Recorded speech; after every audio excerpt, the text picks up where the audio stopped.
Hello, this is Anna Imagination with the subconscious dialogues. I love subconscious dialogues. If you are new to this podcast, this is the area where I don't hold back. I allow myself to just fully embrace the identity, and the full focus of this particular space is, well, literally for me to completely embrace who I am without having to shield myself, mute myself. I can be as dramatic and off the wall as possible. So, I talk a lot on humility and self value. And I've run into this a few times with a few people where this is hilarious. I'm going to call this phrase, and I'm going to write it down because I'm going to want to go back on this. I'm going to call this righteously humble. And the reason why I'm saying righteously humble is because when I see somebody who is righteously humble, it's actually passive aggressive humility. It's different. It's not. It's I wouldn't say passive aggressive. It's passive humility arrogance, or it's passive arrogance. I guess you would call it passive arrogance. Passive arrogance. That's what I'm going to call it. Passive arrogance. That's a great word. Righteously humble. And I can't stand righteously humble. I can't stand it. It is such a I'm so much better than you without actually saying it. It's the people who go around reminding you and keeping you in check to make sure you yourself remain humble. They're humble police. I'm just going to keep writing down terms as I come up with them, because this is going to be something I talk about for the next week, because I see this a lot, especially when you get into awakenedness. And awakened is a perfect example of this. The only time you hear the word awakened is from the righteously humble. It's this concept of I'm superior without actually saying you're superior. But if you think about the word awakened, it implies that there's a lot of people out there who just aren't awakened. And now there's a divide, there's a separation. And they're actually, in my opinion, treading the line of hypocrite while being pretentious about it. That's the other word I'm going to use, pretentious. I was trying to figure out what that one was earlier. I was like, no, there's a word here. It is pretentious humility. That's what I was trying to say. And I came up with righteousness instead. So it's this pretentious humility. And it's actually arrogance in disguise. It's conceit in disguise. And what it is basically humility. And this is where humility gets to be complicated, because there's actual legitimate, it's genuine humility. I'm going to stop writing. I promise you. Genuine humility. It's very rarely that I hit all the words at the same time that just come to me. And I'm like, yes, this is it. So we're talking about righteous humility, passive arrogance, humble police, pretentious humility, or versus genuine humility. Genuine humility is when you legitimately, for yourself, you turn inward and you keep your own humility in check. When you start trying to keep other people's humility in check, now you're being pretentious. Now you've crossed a line. When you are comparing your own humility to others, now you're being pretentious. Now you're entering into the area of superiority, and now we're getting into the hierarchy again. Whereas and oh God, I love saying this. It's genuine humility is when you reflect on yourself and you really assess whether or not you are, in fact, walking on other people. That is what humility is. It is this concept of, am I walking on other people? Am I towing the line? Am I taking my perspective and pushing it onto somebody else's? And that is genuine humility, when you step back and you keep it in line. Now, there is a right amount, there is a too little amount, and there is a too much amount. And if you look at the title of this particular podcast, I've called it humility, or humble versus doormat versus maggot.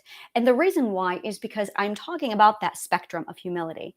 There is the full self-value and having no humility. Now that's where we get into narcissism. But then there's this beautiful little stage of pretentious humility, where it's actually arrogance, it's actually passive arrogance, and you're a humble police, and it's actually the opposite of humble. It's self-value while trying to keep everybody else in check. At the end of the day, you are still being pretentious. You are still putting your perspective on other people. If you are policing other people's behavior, you're doing it wrong. You should only ever be policing yourself. So now let's take a step over to the proper balance. It is this beautiful, genuine humility where it's all about self reflection, and it's also this right amount of self value, where again, it's genuine. It's yes, I see my value. I know I'm important. My perspective is healthy to me and it's mine. And if I want to be judgmental in my perspective, I will make sure that it doesn't hurt other people. I will make sure that it doesn't go on to other people. But I'm allowed to be judgmental, be my own little person inside my own little head, as long as I don't violate other people. And that includes me policing other people. So then there's this area where you don't police people.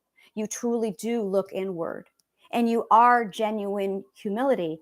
But now we're getting into the dangerous waters of so little self value that people walk on you and you're okay with it. Now you're looking at doormat. Now go further and you're going to get into the whole treat me like garbage and please, yes, abuse me. Now you're treating me like shit because I deserve it. Now we're in the maggot stage.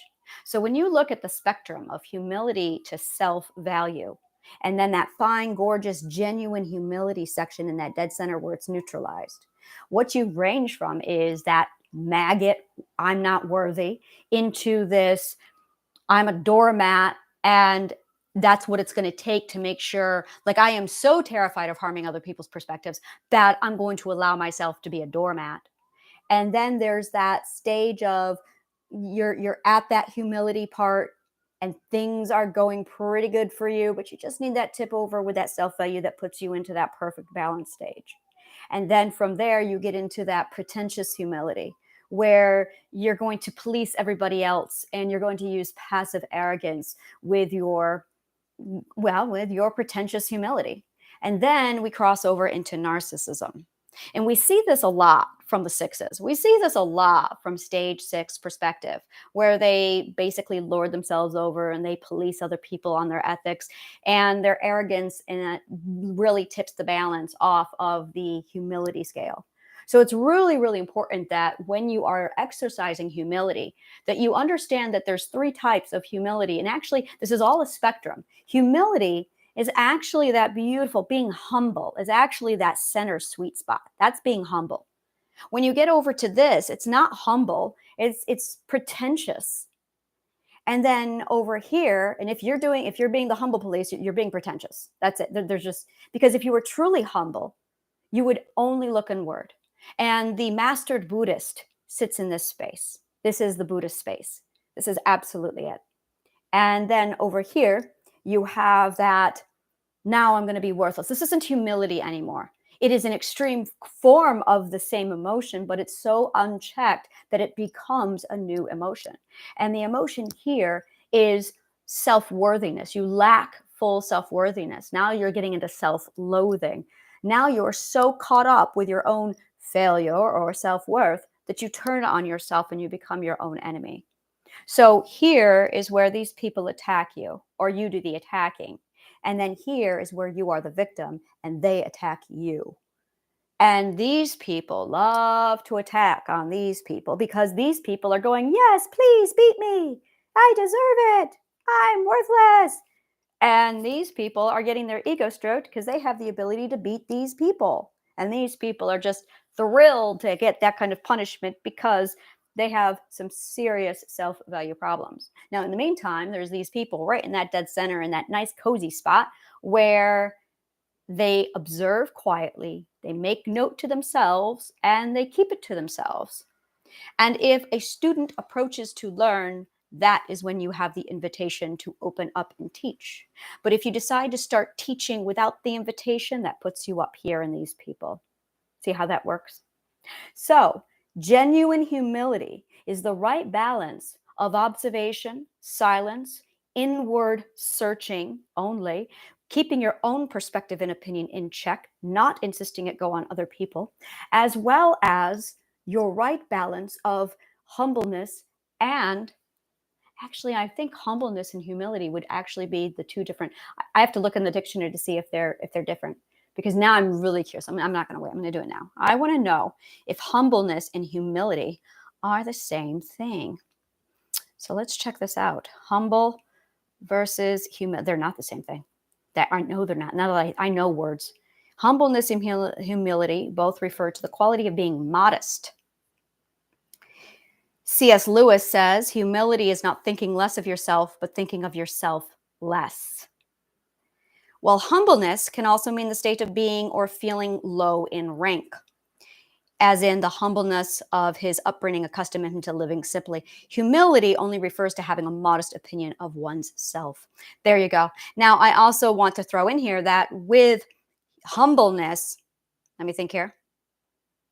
Yeah, with humbleness comes submission. And that's the problem. That's what you see from these people. So these people are actually humbled. And these people here have humility. But humility is a relationship that you have only with yourself. It is not something that you have with other people. And if you are, in fact, judging other people on whether or not they should or shouldn't judge, whether or not they should or should have certain ethics, well, now you're judging. And now you are pretentiously humble. So it's really important. Definition is like the core to all of this. It's extraordinary. So when you understand the spectrum, it's like it's this emotions take on a completely different meaning when you have the spectrum and you understand that there's a negative charge and a positive charge, and then they have to be neutralized in that center, you know. So I think that's all I have to say about that. Interesting. My lectures are getting, like, I'm getting much better with my communication. So this would have taken me an hour 2 months ago to explain. And it did. If you go back on all my podcasts, they're all like 2 hours long. And then about 2 weeks ago, I was able to step into stage 8 perspective. And when I did that, my communication just cleaned right up. It was extraordinary. But now I'm articulating my entire point in 10 minutes or less. And I'm just going, well, now what I'm going to do with the rest of the hour? I could just have shorter podcasts, but that's boring.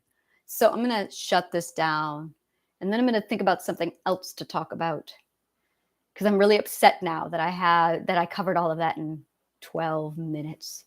All right. Thank you so much. And I have a class starting on the 14th of August for the masterclass. I'm doing a gratitude sale, which I'm writing right now. And that is 98% off of all of my masterclasses. And my masterclasses include my integration workshop, Journey into the Self. So you'll be getting 98% off of all my masterclasses from now until the 14th of August. It is epic. Absolutely join us. I have 30 slots total. 5 slots are already taken. So jump on in. It's really awesome. We're going to go through all of this. So thank you so much. And may the kindest of words always find you.